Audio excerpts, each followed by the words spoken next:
a sodomite butthole will get cancer in the butthole. So I guess the new thing now is we're mad at the left now has gotten mad and angry at immigration. This is the wildest thing. It was okay when we were importing gang members and violent criminals, Chinese nationalists, communist operatives for the CCP. That was cool. It was cool, but you got farmers in Africa that have no criminal background, who are productive members of society, who pretty much just kind of just trying to survive. Nope. Everybody's pissed off. The left has now been angered to the max. Now the whole new thing is we hate immigrants. We hate immigrants. The only thing I can see that's different is the fact that they're white people. It's pretty wild. It's something that I think. I mean, if you actually do your research, that there's a journalist we're going to cover. I'm going to show you a video of a journalist who's going to say, to the best of my knowledge, it's happening to all creeds. I'm like, well, actually, no. There's a movement by leaders in Africa to delete white farmers, take their land, do really harmful things to their family while taking their land, and things aren't going very well in Africa now that they're actually having a really large food shortage, because now that their land has been taken over, their farmers aren't able to farm anymore. Well, nobody's actually getting on the tractors and doing anything. They're doing the Jasmine Crockett thing where they're not going to get back in those fields, but we're going to take those fields and we're not going to get in them. Trump has a statement about what's going on here. Let's look at this real quick. Now, South Africa leadership is coming to see me, I understand, sometime next week. And, we're supposed to have I guess a G20 meeting there or something, but we're having a G20 meeting. I don't know how we can go unless that situation's taken care of, but it's a genocide that's taking place that you people don't want to write about, but it's a terrible thing that's taking place. And farmers are being killed. They happen to be white, but whether they're white or black makes no difference to me, but white farmers are being brutally killed, and their land is being confiscated in South Africa. And the newspapers and the media, television media, doesn't even talk about it. If it were the other way around, they'd talk about it. That would be the only story they'd talk about. And I don't care who they are.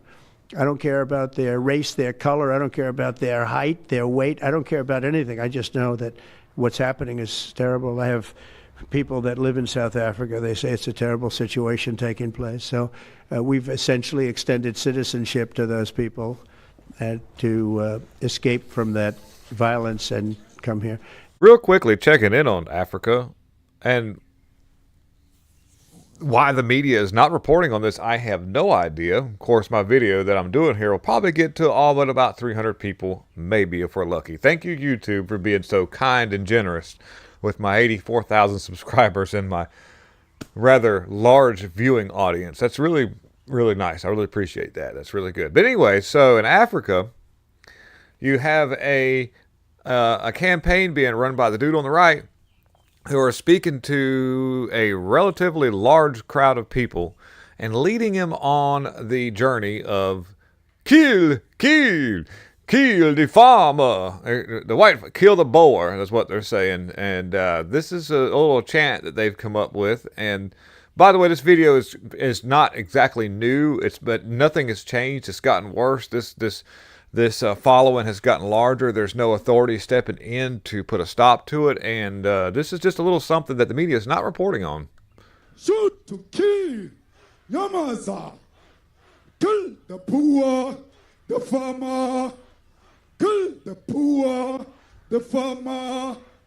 Brr, pa, pa. Shoot to kill. That's not good. That's just, and so the media, and I'll switch over to this in real time, reporting on this. Let's see here. We'll switch over to this in real time. She's going to, Best I know. How about doing a little journalism? I'm not a journalist. I am a mechanic. I am an auto technician. I work on cars, and I know better than this. Trump administration, they're saying that essentially these white South Africans assimilate better, and they're also not as much of a security risk. That's really causing a lot of people to be appalled, frankly. And I also should tell people that this violence that they're talking about that are dealing with these Afrikaners, I've been hearing from people that say there is violence in South Africa, but it's affecting everybody of every single race, Katie. Really? Really? Do I have to go back to this? Do we have to do this in real time? Huh? Am I doing this? Shoot to kill Yamaza. Kill the poor, the farmer. Kill the poor, the farmer. It's a pretty diverse crowd. Yeah. Shoot yeah. to kill. And let's check in on Africa real quick. What's going on in Africa, guys? Let's see here. Wonder why we wonder why a statement like that was made.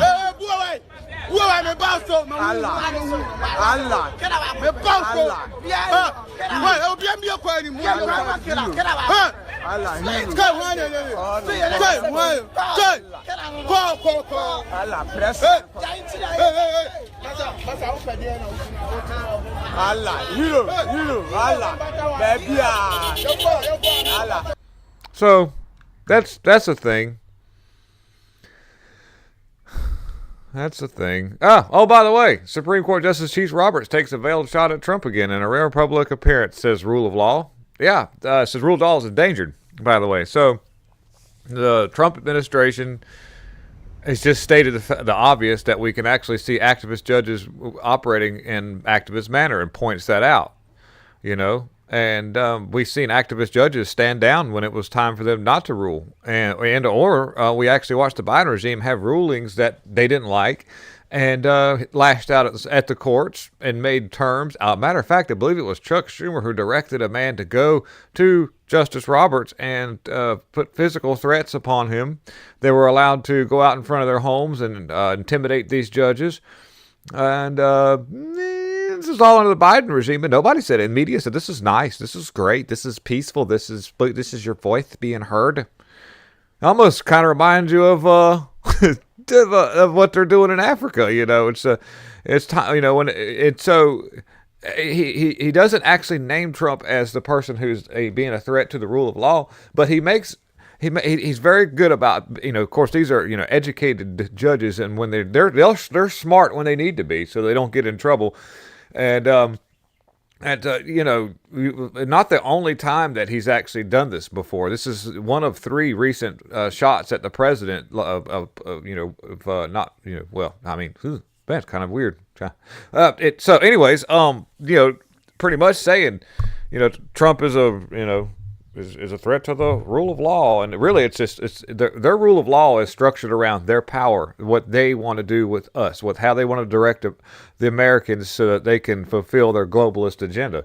And when you bring forth to the table a resistance against that, be ready for the people who run the world to come after you.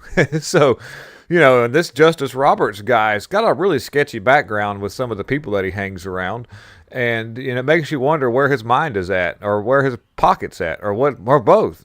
Or, you know, and with the kids that he adopted, what's he been doing with that damn, what's going on with that? Anyway, so, you know, that's all speculation in the matter. But just the fact that he's coming out pretty much saying that means that he is not being nonpartisan or anything. His rule of law is going to be biased, which means that is a threat to the rule of law. That endangers the rule of law. When you have a biased judge, typically it's at that point it's time to step down. They have to recuse themselves because they are not operating under the guise of looking at law and applying it where it needs to be. This is what we've seen many times too when it comes to how these activist judges get to operate. And you know, this is a very dangerous thing for America because, like I said, if it fits what he likes, you're good. Everything's good. And what if he doesn't like us? What if he doesn't like America? What if he doesn't like certain things that you know, that's not good. And then it's not the only situation that we're dealing with here. Of course, we know this lady here is nuts, but she has actually ruled she has made good rulings. Not because it's in favor of us, but because we actually seen where law was applied. It just so happens that we want to use law to try to bring America back to a standard that's going to be sustainable in the future. Not because it fits, and we just so happen to like that. Yes, so that ruling is in favor of us because that's what we're in favor of rule, of where we say, look, law says this, and this is how America was built. This is what made America great and made people be able to, like white farmers come from Africa, or black farmers, or farmers in general, come from a country where they're being persecuted and genocided to a place where they can thrive.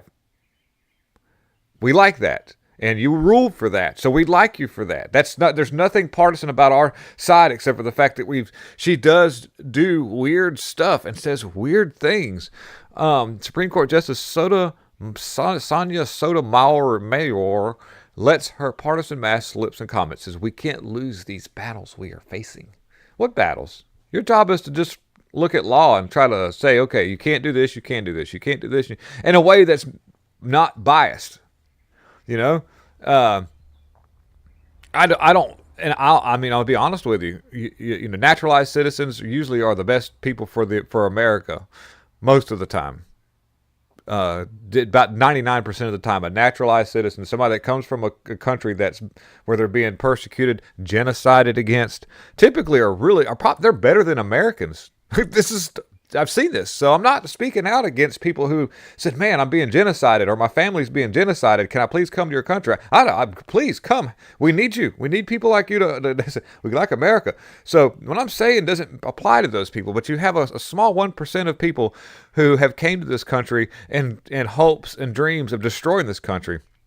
We're watching it happen in real time when it comes to all the Israelites coming over here and the Muslimites and all these people that hate Western civilization, the China-alites. These people, did you know, and this is no joke, this is that all Chinese students who come to America to study in America are by law required to report back to the Chinese Communist Party and answer any questions that they deem necessary. So I don't know if it's a daily basis or a weekly basis, but they have to make regular contacts back to the Chinese Communist Party with intel or anything that they may be able to feed to the Communist Party, which helps them. This is a law that China has for Chinese citizens to leave China, to go and study in America, own a business in America, or do anything related to America. I've said this before about, and I'm not being Chinaist, because there are Chinese people who hate what they're going through. And the ones that actually have broken free from the propaganda against Western civilization, America, and all that fancy-dancy stuff, they understand what China's doing to them. And so those are great people. But the ones who don't are blindly and willfully, a lot of them come over here and realize it's not a bad place, but it's too late. Their grips are within the Chinese Communist Party. This is why China had police departments set up under the guise of the Biden regime and other presidents that were allowing this to happen, to keep those Chinese citizens who have been allowed to come over to America in line. And what they do is, the Chinese citizens that come to America to study, do whatever, run a business, have family members that are still over there, and they use those family members as hostages. And this is something you can look into. Anybody that doesn't know this, you can actually do your research on how the CCP operates. But anyways, back to Sotomayor, she does weird stuff. It says weird things. Ketanji Brown, definitely, we know that. Anthony Comey, Sid Barrett, she is nuts too. Something's gone on wrong, haywire with her as well. Not because she doesn't give us favorable rulings, but because we've actually seen them all step outside of the rule of law and interpret the Constitution to fit a globalist narrative, which that's not how that works. And it's not because we don't understand law, we don't understand how this works. You can call us dummy all you want to. We can see the writing on the wall. Simple as that. So, yeah. And with that, I'll leave you with this. God's going to put a cancer in the butthole. God's going to put a cancer in the butthole of every sodomite.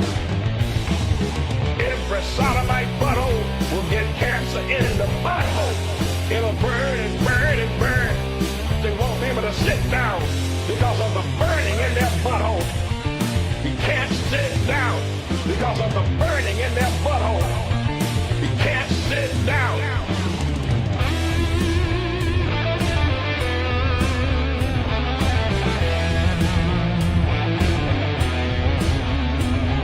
got a burning in his butthole. He's got a fire. He's got a flame coming out of his butthole. God's gonna have a flame coming out of your butthole.